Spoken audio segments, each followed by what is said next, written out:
සිහිපත් කරලා එතුමාන් පින් අනුමෝදන් කිරීම එක්තරා කරුණක් බව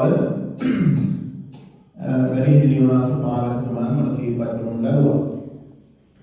ඒ වගේම මේ සමිතියේ සමාජිකත්වයේ දරමින් ඔබ අතරින් ජීවත් වෙන ඔබ අතරින් සදාම වෙන්න ගිය ඒ ඥාතිත්වයේ සුපින්වත් හැමදෙනාම සිහිපත් කරලා එහෙම දෙනාටම පින් අනුමෝදන් කිරීම තවත් ආමනක් කරගෙන තියෙනවා.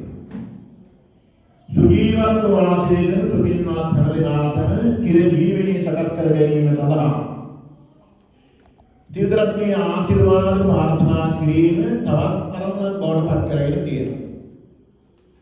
මේ විදිහේ වටිනා අරමුණු රාශියක් ඉදිරි තැන්පත් කරගෙනයි මේ පිළිතුරු මේ සක්‍රියාව සිදු කරනු ලබන්නේ. බොහොමත්ම වැදගත් කටයුත්තක්. කෘතගුණ වේදී පින්කම.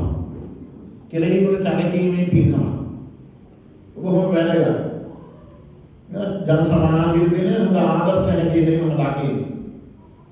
නිසා බොහොම වැදගත් සක්‍රියාවක් සිදු කරන අවස්ථාවේ පින්වත් හැමදෙනාම සිතේ ප්‍රසාදය ඇති කරගන්න ඕනේ.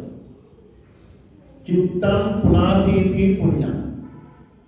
හදයන් පුනාතිති පුඤ්ඤං. හොඳ දෙයක් කරන හදවතේ හිතේ සතුට ඇති කරගන්න පුළුවන්කමක් තියෙනවා නම් ඒක තමයි පින. ඒක නිසා හදවත් පුරාම සිත් පුරාම සතුටයි ඇති කරගන්න ඕනේ. අනී අපි සමිතියක් ආරම්භ කළා. ඒ සමිතිය තුලින් විශාල සේවාවන් රාශියක් මේ ගම්පිරිස තුළ සිද්ධ වෙනවා.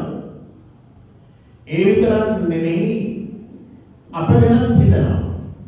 අපේ ජීවිත ගැන කල්පනා කරනවා.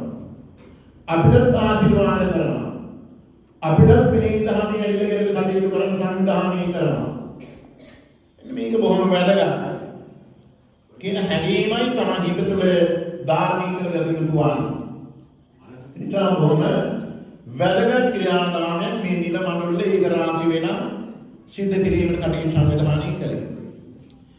පින්වත්නි පරිසමන්තතෝ තායිති රක්ඛතිති පරිත්තං.